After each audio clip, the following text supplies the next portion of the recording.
I am here as a concerned parent for all my neighbors in Lancaster. I will preference my concern with this foundation. I believe Jesus Christ is Lord and has risen from the dead.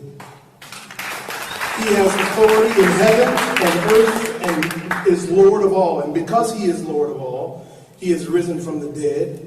He said to love my neighbor as myself. And love does no harm to a neighbor. I am a resident of the Lancaster community, which means I support the school district through school taxes. And I have neighbors with children in the school district. At one time, I had 3 daughters in the Lancaster school. One has graduated in 2020. The other 2 now receive private education.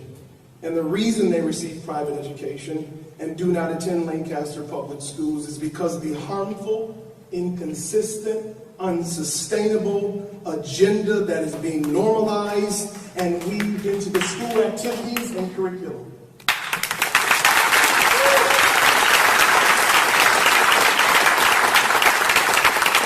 Many people think or even may say, I don't care what people do, let people do what they want as long as it doesn't affect my child. But it does affect your child. And I would challenge those to consider that it affects everyone's child. I would further submit that it is a relentless indoctrination in gender ideology and it is harmful.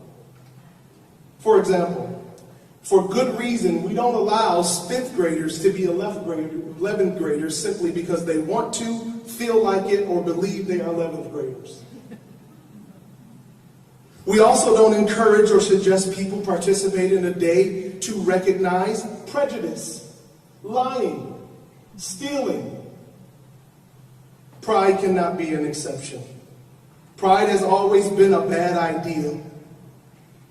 When we celebrate and say pride is now a good thing, we should anticipate the next thing to be celebrated in the string of letters and symbols that open up unlimited possibilities. Diversity, equity, inclusion. It appears that it is a diversion, inequity, and exclusion.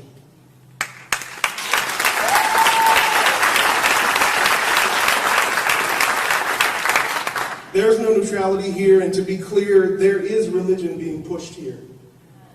There is a religion being pushed here through days of silence and recognition and laws that demand thou shalt say and not say, speak and not speak.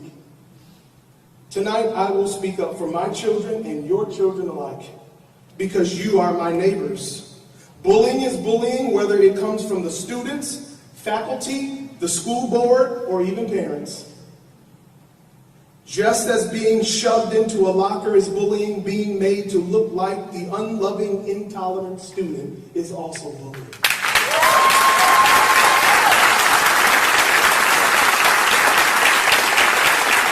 We don't have to bow down to the need to this religion and its so-called love. We can stand for true love.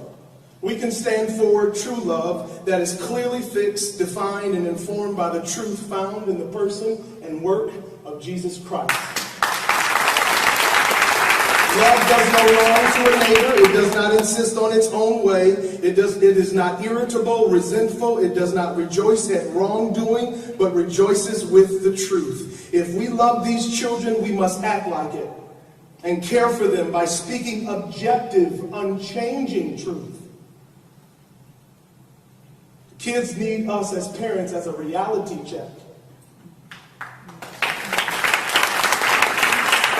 And it starts tonight by speaking out against the harmful, inconsistent, and unsustainable worldview that's growing and changing and contradicting acronym of the LGBTQIA2S+ agenda.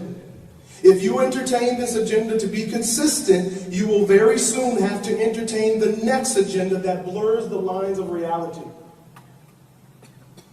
that harms the students you're committed to protect, that opens the door to anyone who wants to express certain subjective feelings and to assist their own way, their own day, their own month, and it won't stop.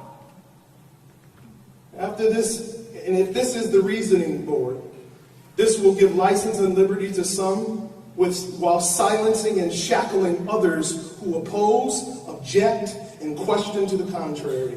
I stand with my neighbors and I stand against any indoctrination that promotes partiality to some neighbors while threatening other neighbors. This has to be a neighborhood effort, and somebody has to stand up and say, no, not on my watch.